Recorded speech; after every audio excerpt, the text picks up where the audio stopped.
So welcome to this session. My name is Ryan Chandler, and this is the session that you signed up for here. This is NLP at scale for maintenance. What I'll actually deliver is something more exciting, which is natural language processing at a mind-exploding scale. Okay, so you're getting more than you bargained for already. I work for Caterpillar. You guys know what we do at Caterpillar. We make large industrial machinery, power generation, resource industry, mining, those types of things. We have lots of autonomous vehicles which are out in the field, running by themselves in mines and things like that. Caterpillar is a high-tech company. We always have been for 90 years.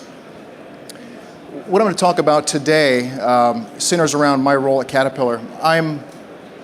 They call me, I guess, internally at Caterpillar, a senior data scientist, but I've crossed that out. Really what my role is becoming more and more is about capturing knowledge, and specifically, we're at a graph conference with Neo4j, so we're going to talk about capturing knowledge inside a graph database. In addition, I work not at Caterpillar in Peoria, but I work at a satellite at a small lab at the University of Illinois with graduate students and with undergrads. Specifically, I'm also a PhD student in cognitive and linguistic informatics, so the area that I'll be discussing is kind of close to my heart. I guess if I had to describe my personality in one word, it's contrarian. So I hope you'll get that as I present information to you, okay?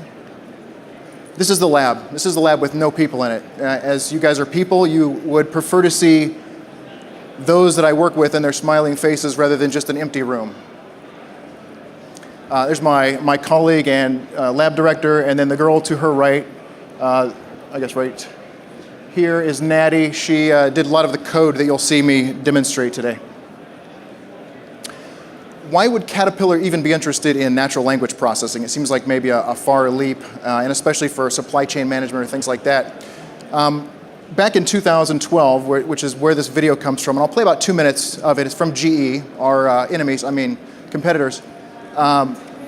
We want to show you the crossover between what GE is doing, right, and what Caterpillar is doing. And this is what lit the fuse for me.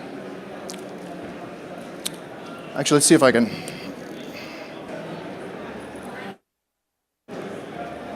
Here at GE. You know, brilliant machines are starting to emerge everywhere. And we've heard that GE has 250,000 big, brilliant machines out there today. Now, the question is, we've talked about productivity, efficiency. You see the opportunity in front of us. What is it going to look like? And I want you to imagine the future to see what it's going to be like when we take advantage of these analytics. And what's important is we're here at a Minds and Machines conference, and I want to go back to, this is about people working with machines, collaborating to do work. In fact, this will be the biggest social network in the world, is the machines and people working together. So imagine for a second, in the future, that I'm a flight operations manager, and this jet engine and I, we have to work together to decide, is it ready for the next flight? And so I'm going to connect into this jet engine and see if we can work together. Hi, Bill. I am engine 4, 5, 6, 7, FG7, 8. You know, as I look through the information, the jet aircraft is communicating, how does it feel today? And I'm thinking, you know, there's a few pieces of information I'd really like to know. Can you tell me where you just came from? Yesterday, I flew from Baltimore, Washington International to Los Angeles International. You know, I really would like to get a feel for how well you're operating, how efficient are things going. So can you tell me a little bit about the altitude, and can you also talk to me about the fuel efficiency? Here is my altitude and fuel flow data for that flight. Now, if you think about it, the future is people and machines collaborating together, and analytics is going to make that happen. I would adjust or add to what Bill says there about the analytics making this possible. I agree, natural language dialogue between people and machines is probably going to be, the subject matter of it is probably going to be analytics. The mechanism that we need to make that really happen, though, is natural language processing. And what's exciting is that Graph makes that, it makes it possible, and it has a very natural fit with natural language processing. Normally, with talks of this nature, people talking about the importance of text, they would come and tell you that 80% of data is text, or it's unstructured. I'm a contrarian, as I mentioned, so is that number really real? It's been regurgitated for about 15 years since the study came out. Really, what I found, though, when I tried to find the dissenting opinion was that TDWI, Phil Rusum here, says that, in fact, maybe for the entire organization, a little bit more than half of the data is unstructured. Certainly that's not all text, right? That's sensor data and telemetry and things like that. So a portion of it, right? But there's a big portion. And for all these things that we know about, social media and internet pages, there is knowledge there that certainly we would like to tap into. I guess one more bit before we go on is simply that I'm coming to have the thought, the realization that the knowledge that's going to be required for artificial intelligence also makes a lot of sense to be in graphs. Of course, ontologies and knowledge representations have been around for a long time. Neo4j can facilitate that. I love this slide just because he's smoking a cigarette with a cigarette holder, if for no other reason. But this is Alfred Korzybski. You might know his one aphorism, which was, the map is not the territory. He went on to say, if the words are not the things, words are not things, they're just a representation, and the maps are not the actual territory, then obviously the only possible link between the objective world and the linguistic world is found in structure and structure alone. Graph is structure. Graph is the lowest level of structure. It gives us massive flexibility. I won't give you a full linguistics lesson, but I will point to a couple items, a couple schools of thought with regard to language processing. When we do language processing, often we're broken down either into dependency structures, which looks at the verb and draws arcs from the verb to the relationship of the other words relative to the verb, or it breaks down into a constituency tree here. This is a binary tree where it keeps breaking down, but you can see how these are amenable to graph representation. They are graphs, right? So, one of the overriding principles here is that we parse, and we parse that into graph. I'll describe two use cases for you, and hopefully you'll be able to see a progression of sophistication as we move from some toy examples on into the real world, and how through trial and error we keep restructuring and figuring out the right way forward, at least for our uses. We want to do what GE was showing, and I believe that was a mock-up that Bill was showing right then. He said in the future we'd be able to talk to the machine. We wanted to see, can we develop just a tiny little example of how we might interact through a dialogue with a machine? So the executives often ask us for reports. So we wanted some data that we could do a little dialogue system with, and this is what they gave us. They say that no matter in business intelligence, no matter what type of report you give somebody, there's always that next report. There's an adjacent something that somebody else wants, right? We wanted to create a system that would allow open-ended through language to ask any type of question as long as it's in the domain. So this is wrong. I don't know if anyone picked this out. I guess it could be right in certain circumstances, but the structure of this ultimately, we look at this, we see that we have a manufacturing facility. I have manufacturer's part as a relationship to a product, okay? These concern factory shipments, and thus you would be able to ask a system like this, how many trucks did we manufacture in Decatur and ship to Asia? This is just a fragment of the larger ontology, the larger graph model, which we expanded into. And as before, you just saw the product attached to the manufacturing facility. Here we intermediate that relationship with a manufacturing function. And you can think of it as these are nouns, the blue ovals. Verbs are the green ovals. And by teasing apart this information, almost in a linguistic fashion, we can get something that's very readable here. We say that the product has a sales model, and a manufacturing facility engages in manufacturing to produce a product which is delivered by shipping, is shipped to a dealer. When you're asking questions of this model in a dialogue, you might ask a question like, well, how many did we ship from, I think this laser went out, no. How many did we ship from this division to this district of a certain type? So they wouldn't necessarily be adjacent nodes. They might have a variable number of intermediary nodes that that mediate between them. Again, just a tiny bit of linguistic instruction here. So, if you look at 98% of dialogue systems, they consist of a knowledge representation, in this case, the Neo4j graph. The other portion of them is a query interpreter. The query interpreter says what is a well-formed query or not, and that's exactly what these constituency rules of grammar are showing you. Essentially, right here you have, hey, this is a query. A query can be formed by putting a metric with a noun phrase. How many trucks? If you just ask how many trucks, it would give you how many trucks were in the system for all time across all facilities everywhere. Not maybe that meaningful, but this is structuring those things which are allowable to say. When we bring a phrase in, we look for these words, metrics. We say if it is asking for counts, min, max, that's a metric. If it's asking for nouns, we make that a noun, verb, and then regular expressions that might match dates. Here, and I won't belabor this, but I'll just show you, kind of illustrate one of these down here, and that might say something like, here's a query, how many being the metric, manufactured, or how many trucks manufactured on this date or around this date. You have an infinite number that can be generated of these prepositional phrases. How many were made in Decatur and shipped to Asia? How many were built in Peoria and shipped somewhere else? Thus, you can repeat those indefinitely and create any number of generative strings. We wanted not to simply have the knowledge representation and use the graph to instantiate that, but we also wanted to make all of the application, or as much as possible, in graph. So this is the query processing happening in graph. User input occurs at the bottom, and then all of these words are stored in the yellow.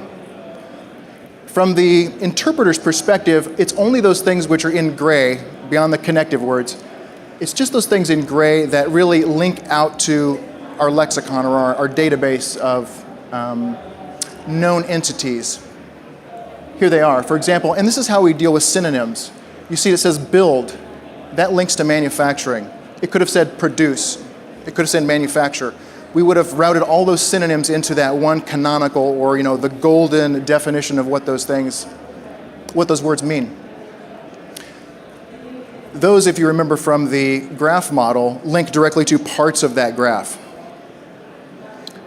Then we use, and you can actually see, I guess this is a point I should underline, and that is I'm highlighting right here the glyph that is Korean construction trucks, and it shows the function, which is a noun, and then it actually shows a graph rep. So as I link to it, it shows me how I would find that within the graph. It's a product with a product line of.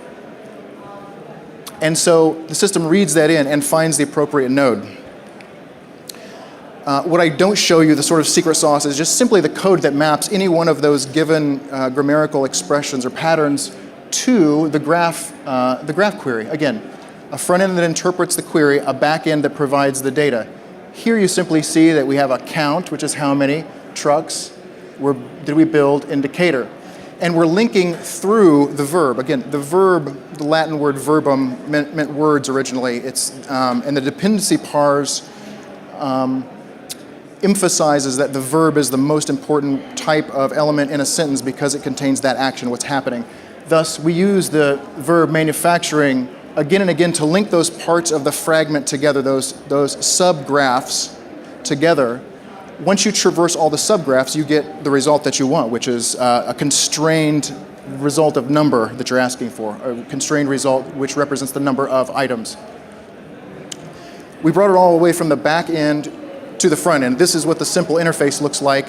For our purposes, we just had people type in, but you can imagine that you can use you can use a speech-to-text like Google API to actually do this just with voice. Again, we came out with a final count, how many trucks did we build in Decatur in 2006, and it came back in a quarter of a second.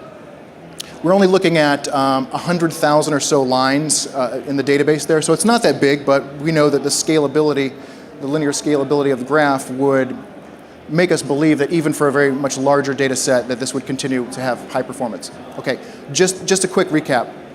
The recap is that what did we learn? We learned that we had to expand the structure of the graph to include verbs and nouns and the relationships between them. It made it more readable. When we expanded that relationship that said manufacturer and made it a proper node, then the proper node could have other relationships with nodes, like when did the manufacturing occur. And if you look closely, you would have seen that there was actually a date hierarchy that showed what year, what month year, and what date those were for aggregation purposes. Again, there were variable lengths between any one of those nodes that represented manufacturing and products.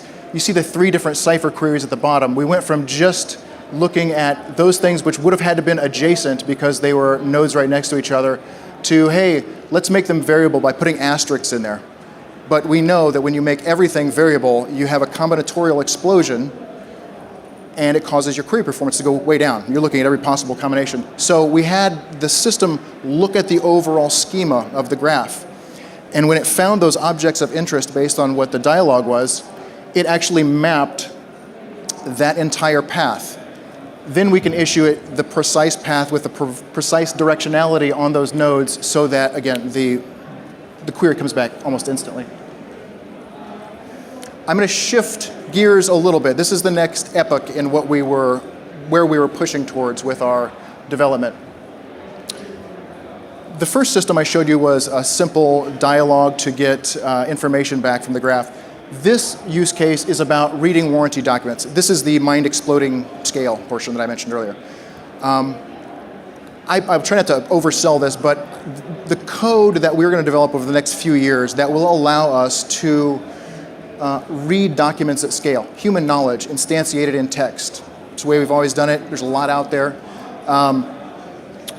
If we can read at scale for meaning, that will be an extremely powerful technology. So how do we do this? How do we start working down this road? I happen to be fortunate enough, and when you get into linguistics, you find that almost never do you have a data set like this. The data set that we're looking at, these warranty documents, they're recorded when someone brings a vehicle in for maintenance and there's a problem with it, so the technician writes down what the customer problem is. That's the complaint engine noise. An analysis, the technician that understands what they're doing, has seen people bring in engines that are knocking in the past, knows to do an oil test. Like that wouldn't occur to me as a non-expert to do an oil test from knocking, but that indicates maybe that there's something broken, there's iron in the oil, gives you some diagnostic capability. Then the root cause was found, then the solution was implemented. This is what the data looked like as we got it raw. It looks like a row in a relational database where you have these strings. There's a complaint, the adapter of the bucket was broken off, there's a cause. These are not in separate rows, this is all together, so we had to figure out how to break them up. What I mentioned before about, as a linguist, you never get the opportunity to have data which is already tagged, right, which is annotated like this. This has annotations, and there are 27 million of these. So, huge data set, and it's very focused on a small domain, another critical factor. It's very difficult to have just open reasoning across text. So if you can really constrain it, then words have less synonyms, you probably know what they mean. So what does our architecture look like? Well, I'm glad you asked. So what we do is we simply create a pipeline which ingests text at the beginning. It uses a open source, freely available tool called the Natural Language Toolkit in Python to chunk those sentences or that big string into sentences, correct the boundaries, get rid of garbage in the text. We do a little bit of machine learning classification. I'll point that out in a minute why. We issue a dependency parse. Again, that was that flat one at the beginning. It didn't break it down into constituency trees. It was simply the verb and the connections between the verb. We thought this would be more robust to badly formed and short sentences than would a constituency parse that might be thrown off by missing information. We brought that into the Neo4j database, and then we added some WordNet, which is like an electronic dictionary that has all the definitions for a given word. It's called a lexicographic dictionary or database. I skipped over just a moment ago the classification. Why did we do that? Well, about half of those items were tagged. You know, the complaint, the cause, the solution. Well, if half of them were tagged, we have a great resource to train a machine learning algorithm to tag the other half. So that's what we did here. In fact, we got fairly decent results here. This is an F score, so it's both precision and recall. It's our harmonic mean, I think, or something between those two. We actually got better results because we combined, I don't know why I didn't think of it at the time, we combined solution and correction, like those are the same thing. So when we combine those classes, we get a little better performance. So result is we were able to tag everything. This is what the parse looks like. I said we use a Stanford, again, open source, freely available, Stanford parser to parse these documents.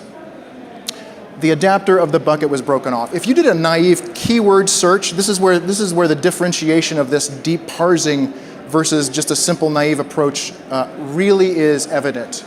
If I was doing a naive approach, I might just say, I know broken is a bad thing, I know bucket is a kind of a component, so maybe I just move a window and I look for words that are bad things next to components, and when I find them, I know they're associated because they're close. Well, in this case, you can see that it's not actually the bucket that was broken, it's the adapter of the bucket which was broken. You see this im sub pass relationship here relates those two. That's a nominal subject passive between the verb and that word. And we can study all of the problem words and all of the component words and see which type of relationships obtain between those two and understand what we should be looking for. Parsing is computationally expensive, right? So it's a probabilistic, context-free parser. It just means it looks at lots of examples and does a statistics-based approach on how to break that sentence down properly. This is a 32 logical processors running on a machine. We could run about 100,000 a day through it, but if you have 27 million, that's still a lot of time. I won't spend a lot of time. Why are we doing it in graph? To find patterns, connections, build hierarchies and ontologies, which I'll show you. And this is simply those parsers as a graph. You can imagine you run 27 million documents through something, build a graph, and then you try to look at it in the default Neo4j browser, and it quickly becomes hard to deal with, right? I mean, this is highly limited to 25, but our thinking at first was that, okay, every time we see a new word in one of these documents, we'll create a node. But every time we see a sentence and a claim, we're just going to create a trace, a parse, through all of those nodes, and that way we won't be recreating the same nodes over and over and over. We thought that'd be efficient. Anyone know why that's problematic off the top? This is problematic because if I wanted, for example, I'm highlighting right here in the blue, you can see, and that shows a claim number. If I was to try to do a search on that claim number, you can't out of the box index relationships. You can index the properties of nodes. You can implement APOC. We tried some of that, which are the more advanced Neo4j components. It still didn't perform very well. So we ended up, again, rule of this, or the thing I'm trying to demonstrate as a part of this talk is structure is what's most important. And changing the structure to make it amenable and high performance is critical. This is what we ultimately did, which is 2 sentences, has next word, has next word. There would be, what you don't see is the parsing structure that's just hidden. But now you have, anytime the word engine is used, it links to another sort of golden record. It's the lexeme, it's the one that's stored in the dictionary. That way, if I still want to look at anything that's connected to the engine, I simply show it the pattern engine to any other engine to whatever else I want. So those nodes are actually pretty cheap, right? It doesn't cost us any more to make a lot of nodes, especially when you can scale to billions, right? This is another aspect of implementing, instantiating knowledge as a structure. This is a very simple ontological superclass, subclass relationship, and you can see the is's kind of hidden around there.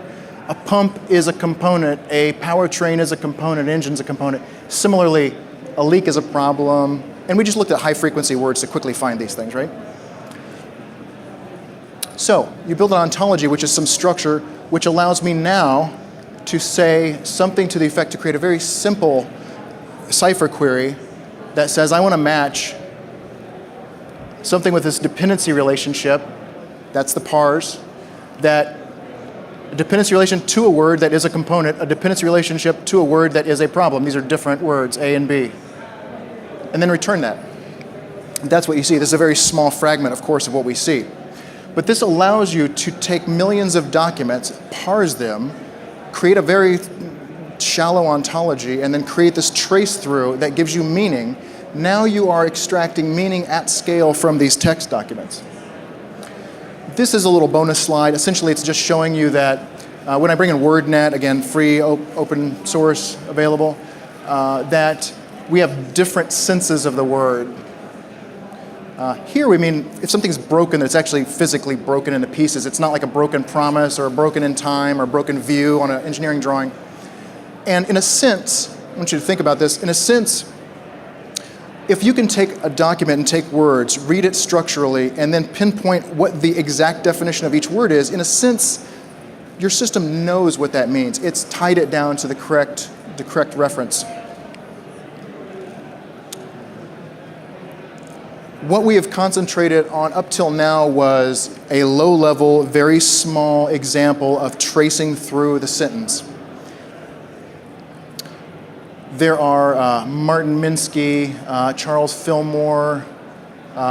They, in the 60s and 70s, created this idea called semantic frames. In short, what it means is that a lot of what is understood via communication in words is not literally communicated. If I say I went and bought a DVD last night, if you can still buy DVDs, you know that I might have gotten in a car, went to a retail location, probably had some form of payment, picked that up. These are all background information that's tied to us cognitively.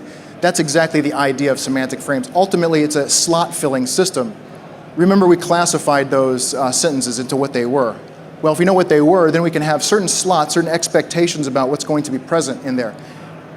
If I know that when I see a complaint that there ought to be a part mentioned, then there ought to be some problem with it, then I'm either going to find them easily, or I can fall back to, I didn't find a part, maybe I should start looking at different sentences beyond to see if they use the word it, and I have to link the word it to its antecedent, that's called anaphora resolution.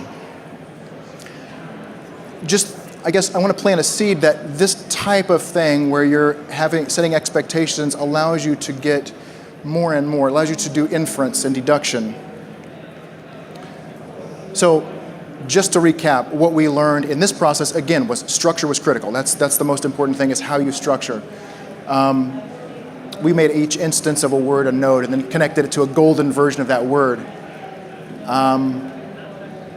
What we found out, as I mentioned, was that it was difficult to view these graphs because they're so large in the default browser that we get with Neo4j. So we start. This is the laser and explosions at the end of the presentation that I'm going to show you. We said, okay, well, it's hard to view tens of thousands, hundreds of thousands of nodes. Can we do this in VR somehow? So you will recognize this database, I think. This is the bigger of the online databases that shows actors in movies, right? The classic one you always see with Neo4j. This has, I think, 27,000. I'm only showing about 1,000 of each here. I've got them randomly placed on two different planes. Actors on one plane, movies on the other, and then I just create connections between them. I'm using an Oculus Rift. This is developed in Unity game engine. Again, all this stuff is free. So sorry if you get sick from me moving the visor around. So I'm going to step off the bathroom tile, whatever I picked, and then you'll see us go through. But now, what is it showing? It's showing that I can see lots of nodes simultaneously, lots of connections simultaneously, and I'm immersed in this. It doesn't fully do it justice, seeing it in a 2D representation, but you can see kind of when I look down. So why is this? I mean, the only thing it's proving is that I can put a bunch of nodes out there and I can get immersed in them. So it opens up just a new way of thinking about these problems, and that is, this doesn't do us any good, right? This is only a proof of concept. Now we started to throw paint on the canvas and move things around. How could we get orientations that might suggest semantic closeness? Maybe problems are over here and components are over here and where they cross, something like that. This, again, is simply this is where we have that same plane, and then now I have just a circular array of these movies that link out there. So again, a simple few lines of code that makes connections between these two things, a few more lines of code that places the nodes out there in space. Again, these are just toy examples. Let me show you one that starts to go the right direction, starts to give us something that's maybe meaningful. And that's this. Again, sorry for the motion sickness. So I'm right here. I'm going to move out to the side. These are like documents. They're meant to refer to documents, like pieces of paper. Where they're red is because there's a problem that I'm interested in. I filtered down to a certain problem. And if I back out, you can see it says hose. That says loose. I think that one says leaking. I can pick anything of interest, and I can show where it intersects across time. This is diachronic analysis of text. And I can see that maybe there's clusters of problems that occurred at some time. Again, I can just keep applying filters. I only want this type of product. I only want this. I only care about these certain aspects. We are now working with the National Center for Supercomputing Applications. They invented the web browser, so you guys have probably seen that. They have an office at the University of Illinois, and what we're doing is we're trying to ask the question, if you want to view text at scale like that with hundreds of thousands or millions of documents, how could you do that? How would, like web browsing, how could you browse semantics, meanings in a large scale? So we're going to take something where you saw just a few thousand nodes there and blow that up. And the last bit here is that I would have to give you the caveat that the type of parsing we showed was very simplistic. It showed you one type of relationship. The next step in this, the thing that will allow us at some point, and this is not solved, right? We don't have the answers completely, but doing something beyond just the parsing, which is called formal semantics. And that formal semantics allows you to make computable those structures that we just looked at, right? In terms of set and type theory. And so I'm working personally towards that goal so that we can incorporate a complete level of, or nearly complete level of semantic analysis at scale. So I actually ended 8 minutes early. It took me 40 minutes before, so I guess I must have given it a lot faster. Could I take any questions anyone has?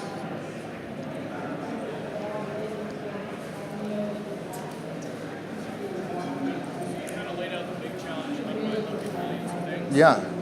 Any thoughts around how to make that meaningful? Yeah, so you're asking, it's a very hard problem. How do you, it's a mind bender, and your question, just to repeat it so everyone heard, is, yeah, we're thinking about how to make semantics visual and how you navigate that. What does that look like? How do you do it? So there are things like, of course you can do vector analysis on text. There's a thing called coefficient of similarity, and you could use the distance of the endpoint of vectors, for example, to move things where they're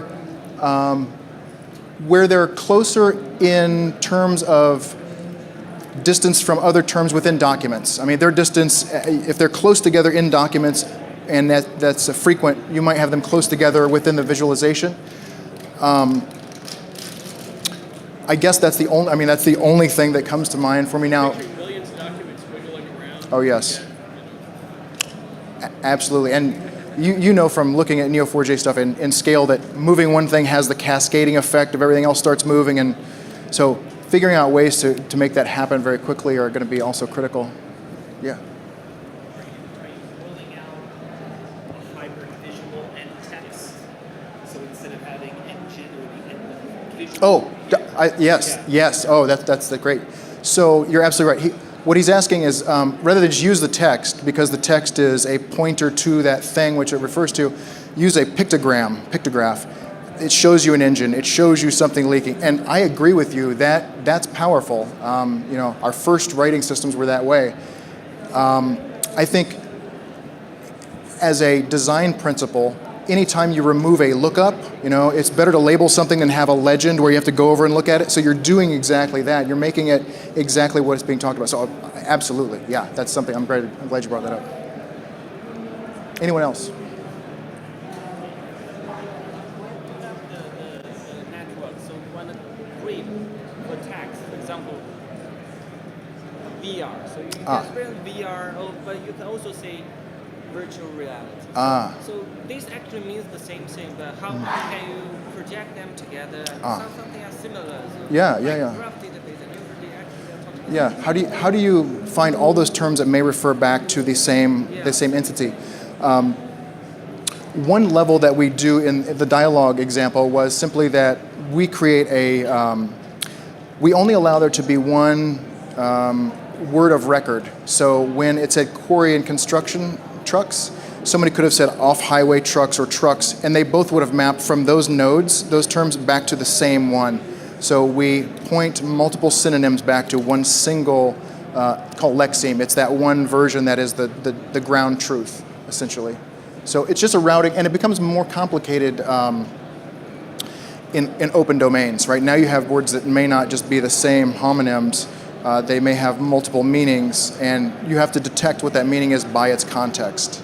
And there's some algorithms like the LESC algorithm that can be implemented in Graph, actually. I didn't get into it, but that can help resolve what's the meaning of that word. Well, again, it's what its neighbors are. It's called the distributional hypothesis, that words that they'll be used in similar contexts when they have a similar meaning. Do I have one more? Okay, well, thank you guys very much. I really appreciate it.